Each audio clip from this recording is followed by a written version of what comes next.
Hello.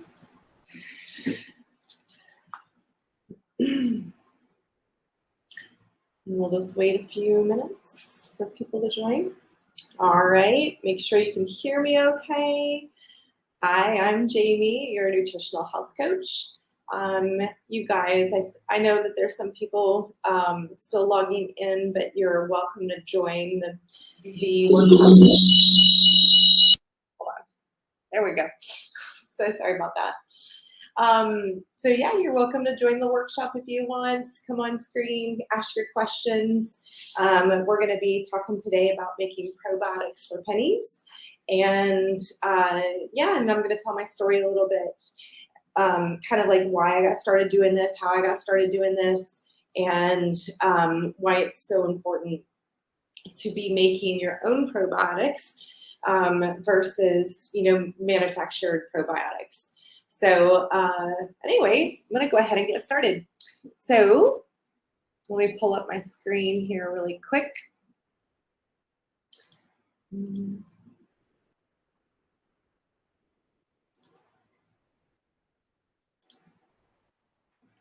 we're going to present.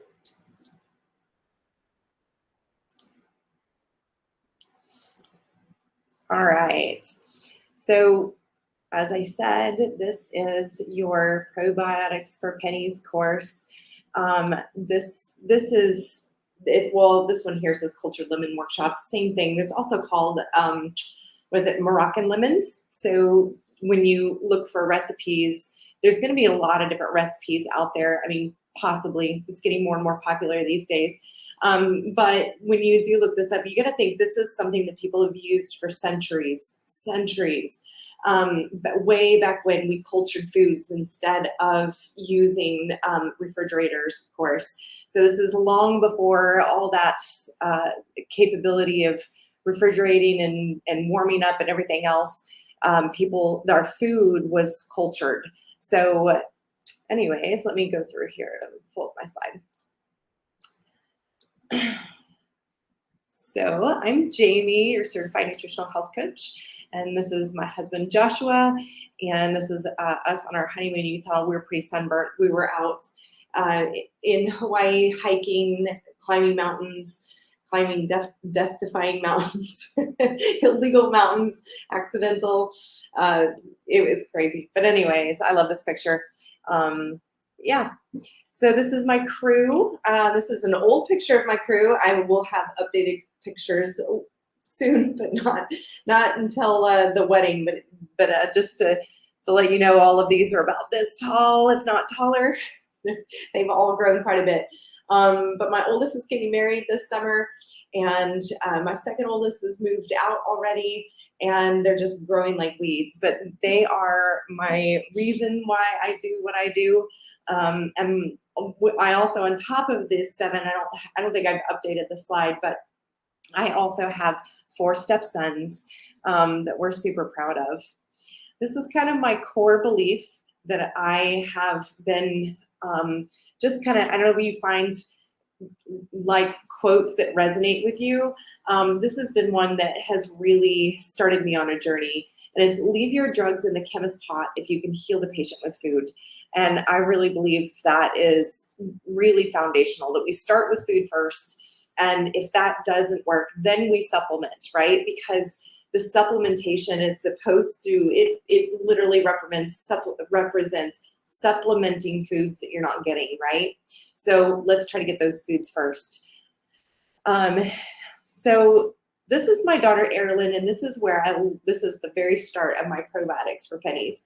Erin was diagnosed with polyarticular arthritis at the age of 10. Basically what that meant was she was going to have injections in her hand once a week for the rest of her life. And when I researched those injections, it was pretty much chemotherapy. The thing about the chemotherapy injections that she was going to get was they had this key word in it. It started with methyl. And that methyl indicates that there's something wrong with her methylation cycle. So to put that in layman's terms, the methylation cycle is how your body cycles through with food. So your food actually helps heal those codes that come through. So they also wanted her to be on pain medicine around the clock for the rest of her life, whether she needed it or not. And it was really just a devastating diagnosis. Long story short, I went out on a limb and I decided to not go the conventional route and really just pursue getting her healed with food. I felt fundamentally that food can heal the body, and I didn't know to the extent that it could, but I really truly believed that. And so I went on a course of learning and trying to figure out how to heal her. And I found a doctor that would support me and teach me, give me all of the resources that I needed to be able to heal her body with food. And I did. And I basically created an entire program that is now called Regeneration. And I have a book on Amazon for this. But I've created this entire program for her. And literally, it took me 90 days to reverse her. We reversed her polyarticular arthritis. We reversed her her Lyme's disease, which we found she had Lyme's disease that was triggering the autoimmune disease. But 90 days, the power of food, we were able to completely heal her. And this is her years later. She's now 17, fully active, no problems. She eats whatever she wants. Not exactly what I want her to eat, but teenagers.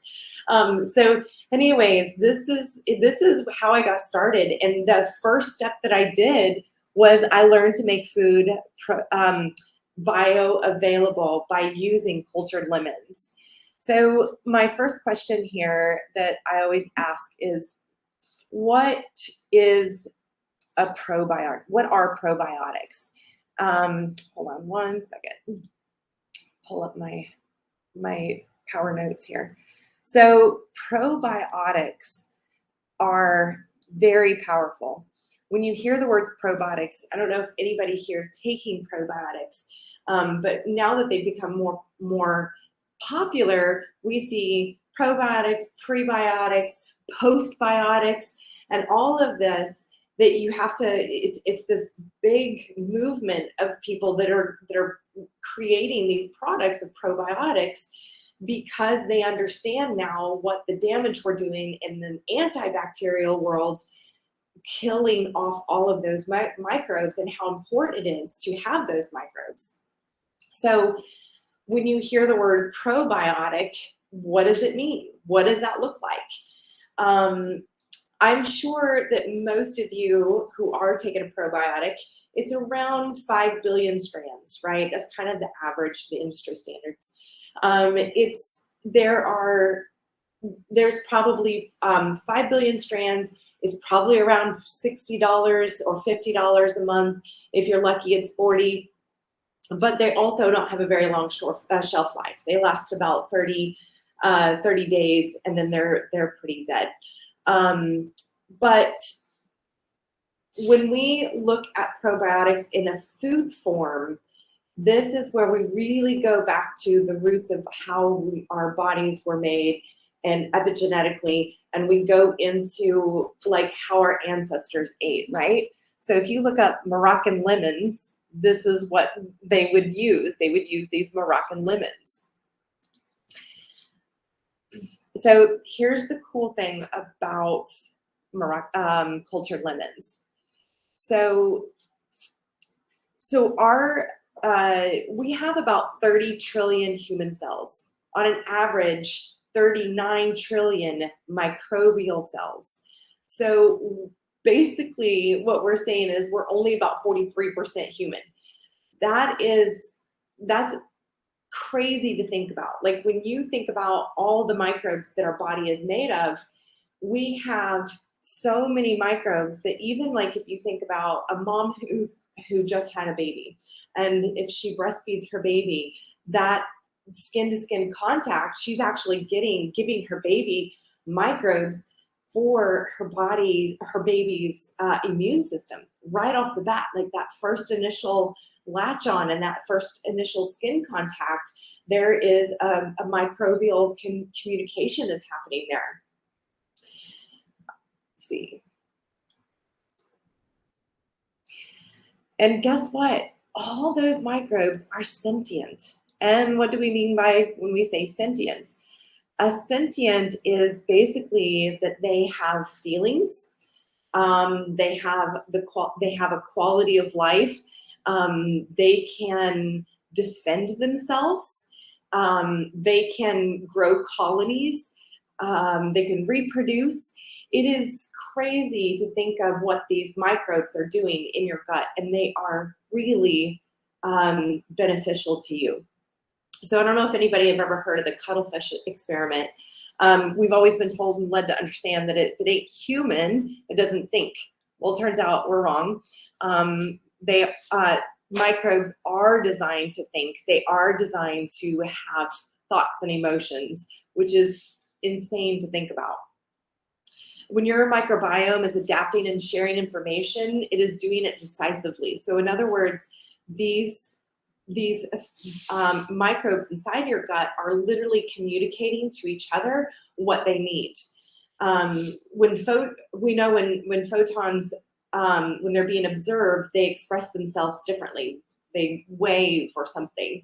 I think that was a study that was discovered in 2008.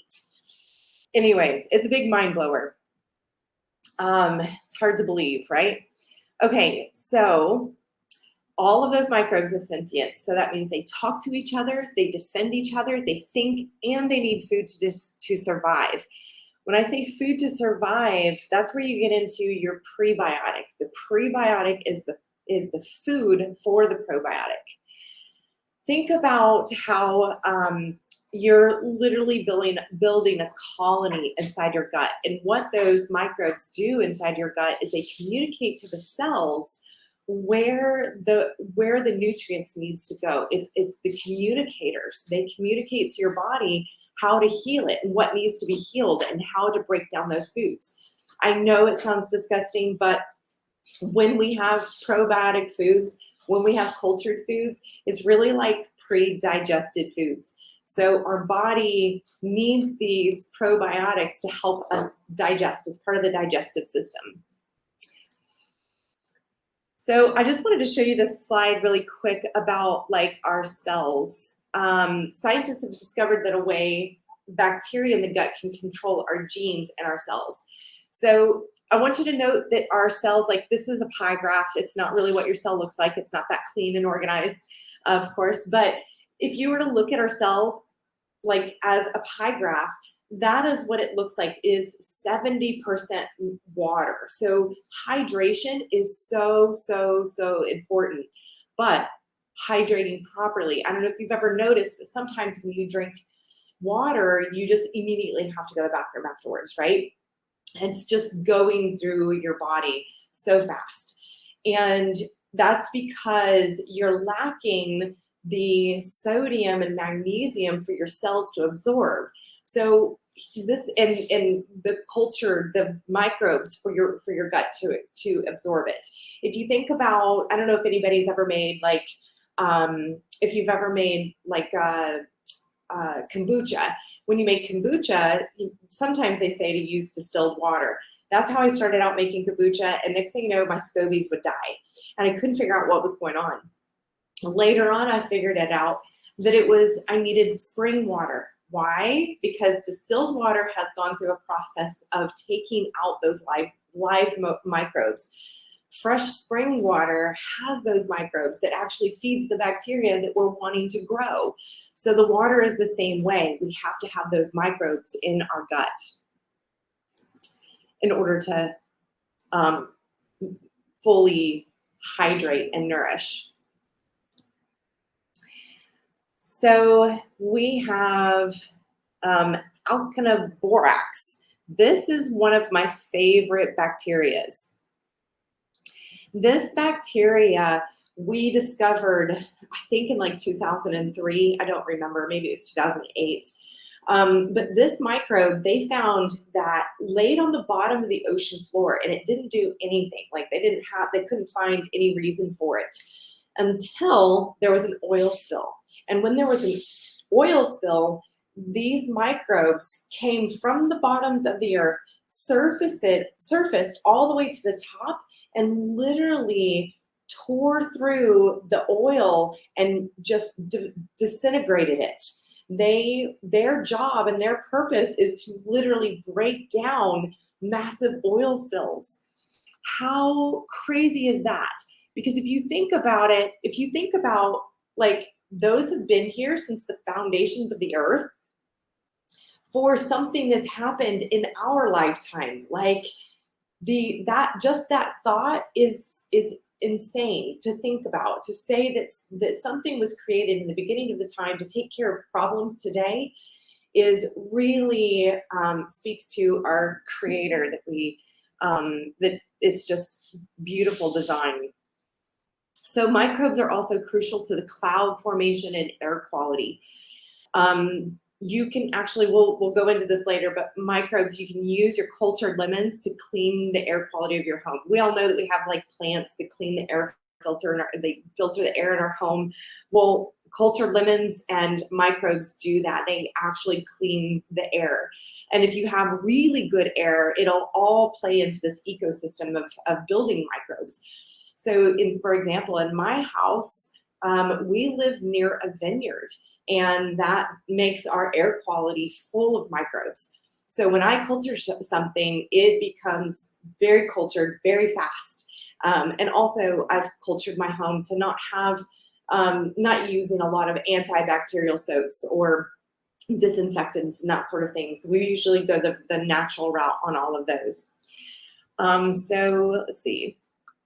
So yeah, I think the point that I would just want to drive home here is that there's been miraculous provision since the foundations of the earth for you as the end user. The big picture is microscopic. So pop quiz. I love this quiz. Let's talk about E. coli. If you were to look at a microscope, this is what E. coli would look like. And E. coli is is it a good probiotic? I mean, is it a good microbe or a bad microbe? Most people will say that it's a bad microbe, that it will cause you to be sick, which is very, very true. However, it's not all bad. You actually cannot survive without E. coli. So without E. coli, we would not have blood thickness regulation. It regulates our vitamin K. We would not have energy. We would not have cellular repair. We would not have our immune system instructions. So in other words, that communication that happens within E. coli. And we would not have good colon health. So in fact, E. coli is so important to your body and to your gut system that if you don't have it, if you don't have E. coli in your gut, or I'm sorry, if something threatens E. coli in your gut, then what will happen is E. coli will actually defend itself. And usually when you see E. coli in, a situation where it's like fighting, that's what's happening, is that the E. coli like builds itself up, it weaponizes itself to protect its colonies there, to protect its established order. And because of all of these things, your body knows how important it is.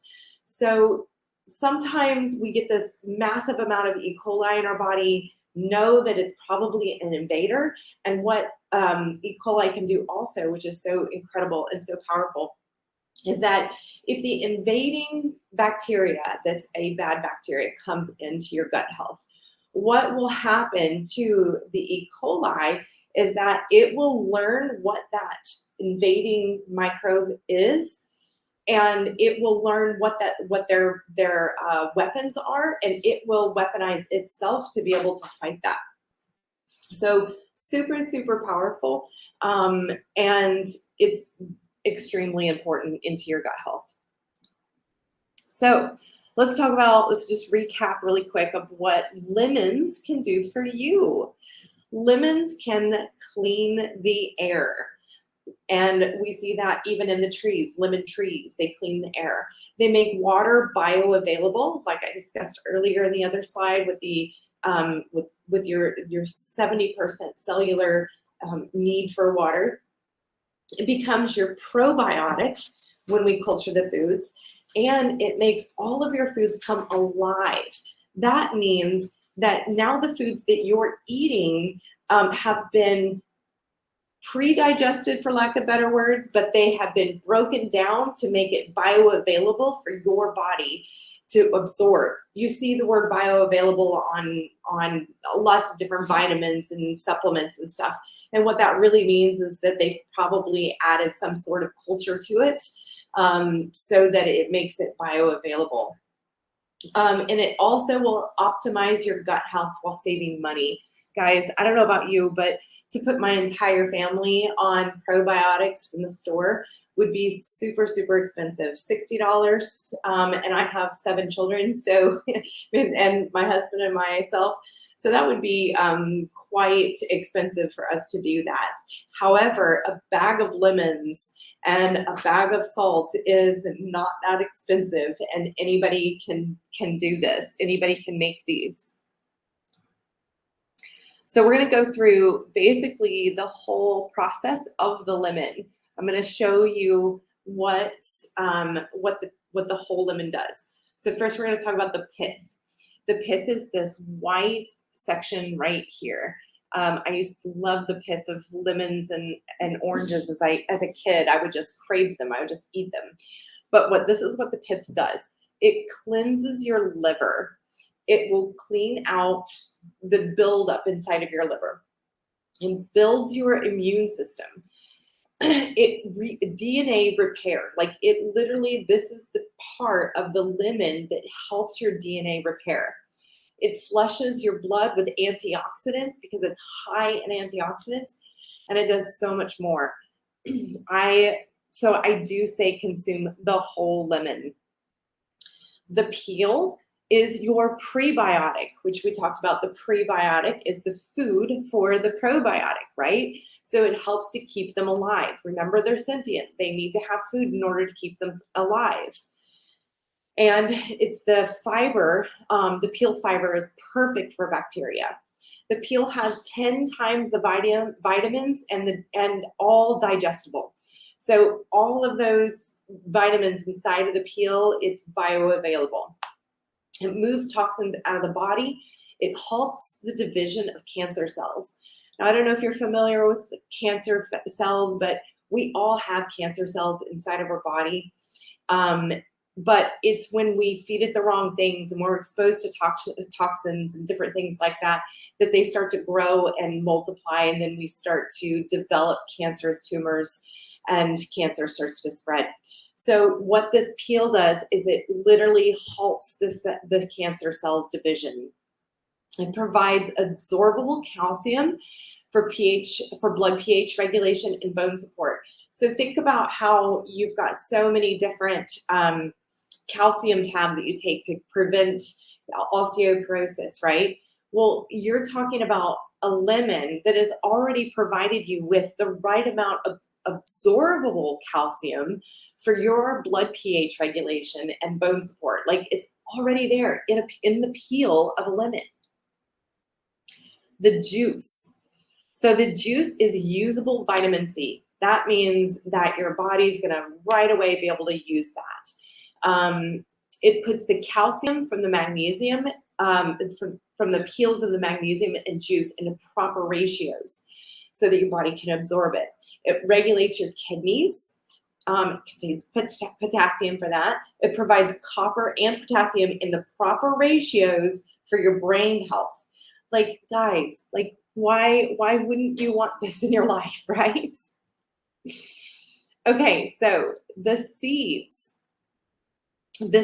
we have, they contain the same ingredient as aspirin. It's actually where we get aspirin. It keeps your blood at a good viscosity without building up like taking a tablet does, and it's right in the right dose. It's anti-parasitic and it's antifungal. So if you're battling candida, this keeps that in balance.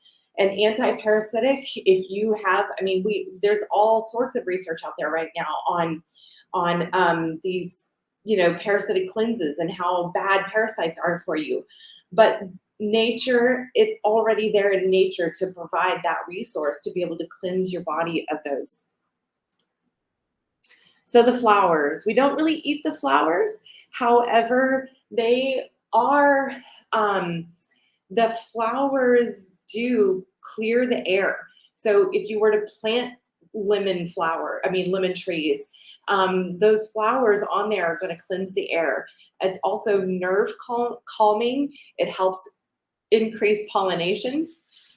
And I believe it's the leaves that you can use in tea ingredients, and it has a lot of health benefits within those as well. You see here. So just to recap, they're prebiotic, probiotic, antifungal, antioxidant, blood stabilizer, mood helper, and cell supporter. So the mood helper, that's the nerve calming when in the flowers and the teas. But all of that really is all found inside of the lemon, which, I mean, come on, that's pretty mind-blowing, right? So next we're going to talk about, are you salty? We're going to talk about the right kind of salt. So salt is so powerful. Salt is the main component of your body's extracellular fluids, and it helps carry nutrients into the cells. I see salt as like the key to unlock those cells, right? Sodium helps regulate other body functions such as blood pressure, helping to keep your blood pressure normal and strengthen your bones with calcium and magnesium. Contrary to regular salt, pink Himalayan sea salt, which is what we recommend, or Celtic sea salt, pink Himalayan sea salt does not dehydrate you. However, but regular table salt does dehydrate you. But in fact, it aids in hydration as it helps maintain fluid balance and blood pressure in your body. Okay, so let's do this. I was planning on sitting here and actually cutting lemons and showing you how to do it. But I'm in my office today to bring you this whole event. And I thought, you know what? It's probably just not going to work out for me to do lemons in here and teach you. So I'm actually going to show you. I'm going to show you how I do this. I'm going to show you through a YouTube video, and I have included the video link in the chat over here. So if you're able to see the chat, there is a link there that you can go on and watch. But I'm going to go ahead and share my screen one more time.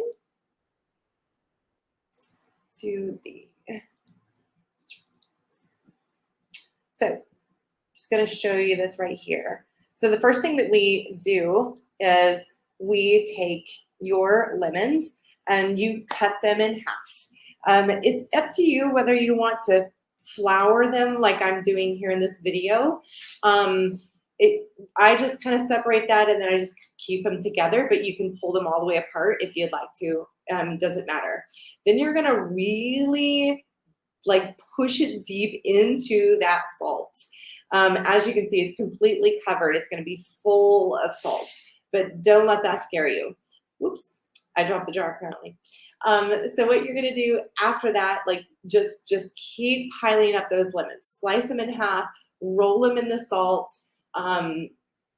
get them floured, get the salt all over inside of those chunks. And when you're putting them in the jar,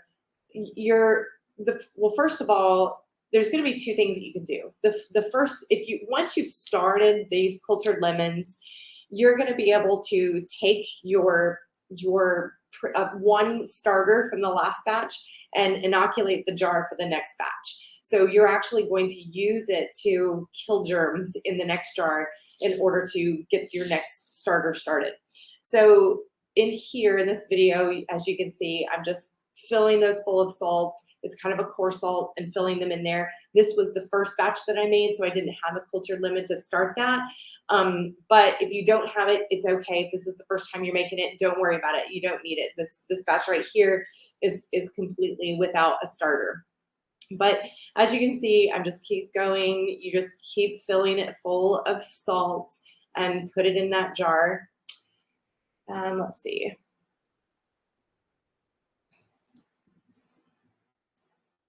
Okay, fast forward a little bit.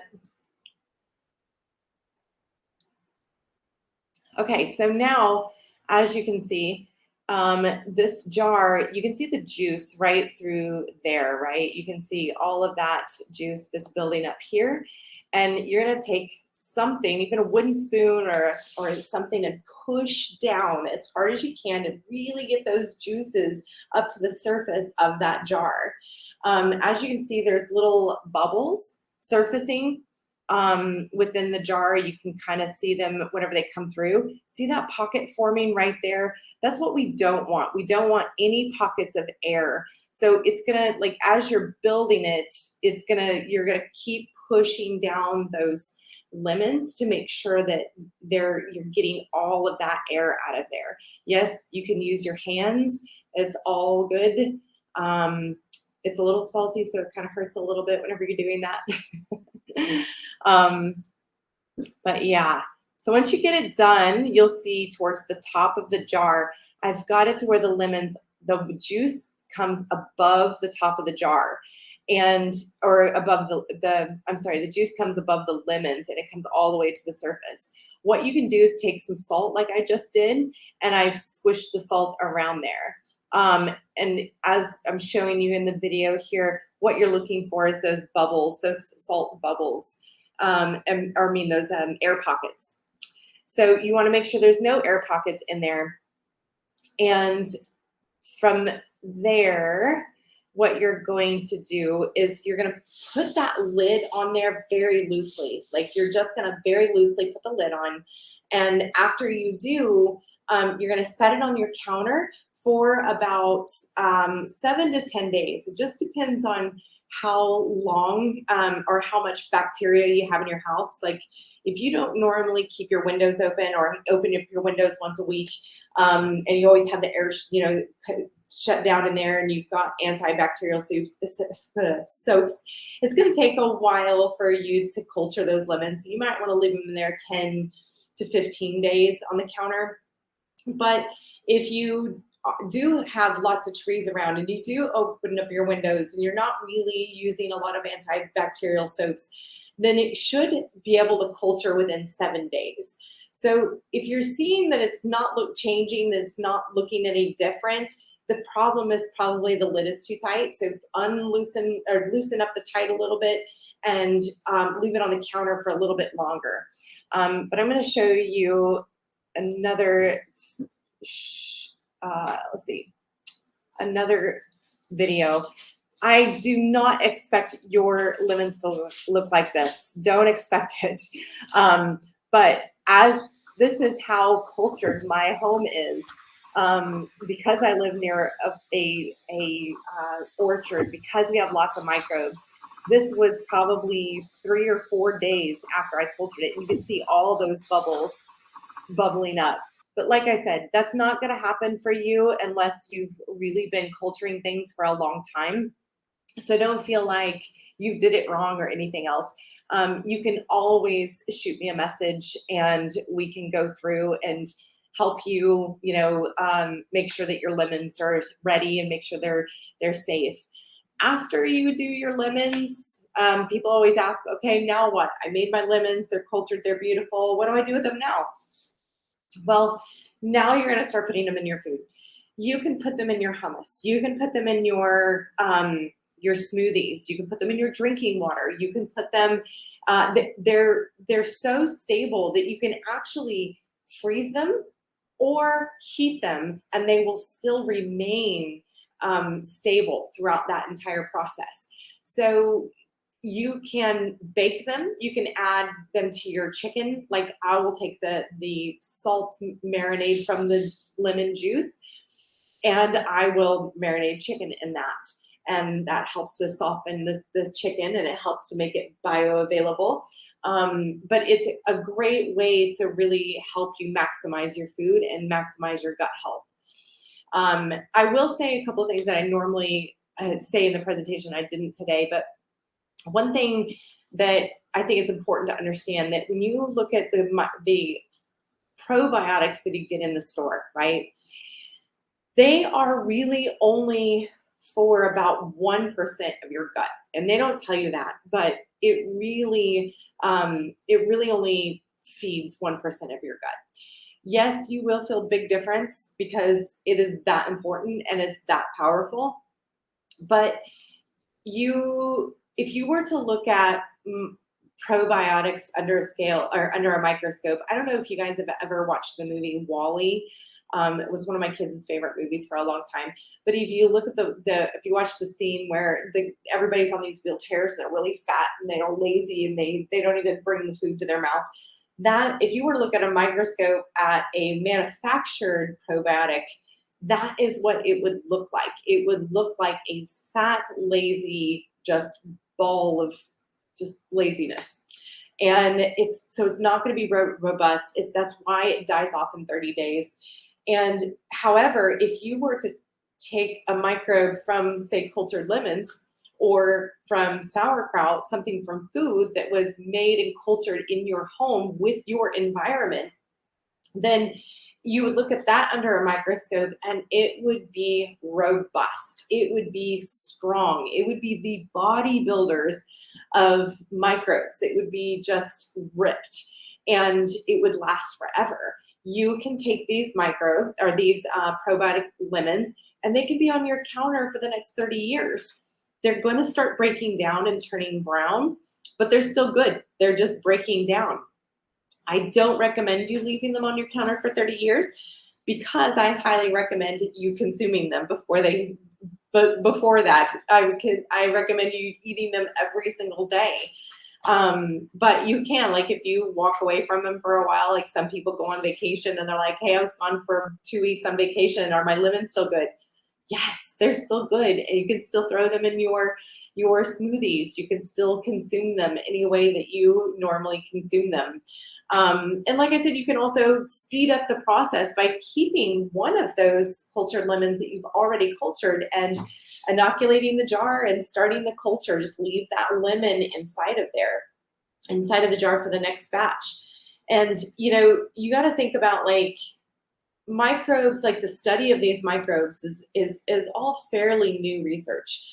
And it's because we're running into all of these problems with celiacs and gut health issues and the brain connection. Like, there's so much in the gut that controls the emotions, processes your serotonin. I think it is, what is it? I might be quoting a wrong number, but I want to say it's about 80% of your serotonin that you produce in your body is produced in your gut.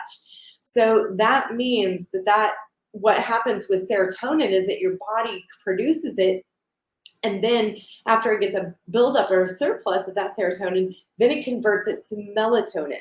Now you have melatonin at night that helps you sleep. So all of this is this ecosystem within our bodies that we need for our survival. So it is so, so important to be really considering the microbial health of everything. So anyways, that's pretty much my workshop. I'm glad you guys were here. I'm sure you are watching the replay or the replay in our community. If you're tuning in later today, the same day, and you are watching the replay, but you don't have time to watch the rest of the replays, feel free to join our community in Mighty Networks. We've got our own community in there. And I'll send you a link really quick. In that community, you're going to be able to, actually, I think I've already posted the link in the main sessions form, but you're going to be able to go in there and watch all of these all of these workshops, the probiotic ones, and everything else for the next year. So you're going to be able to go in there, watch these replays, get these resources, get these links, and yeah, start building up your journey, like preparing for your journey to heal. So I hope this was informative. I hope you guys learned something today. And I feel like I buzzed through it because I didn't have any questions today. But feel free to message me on here if you do watch the replay and you have questions. Thanks, everyone.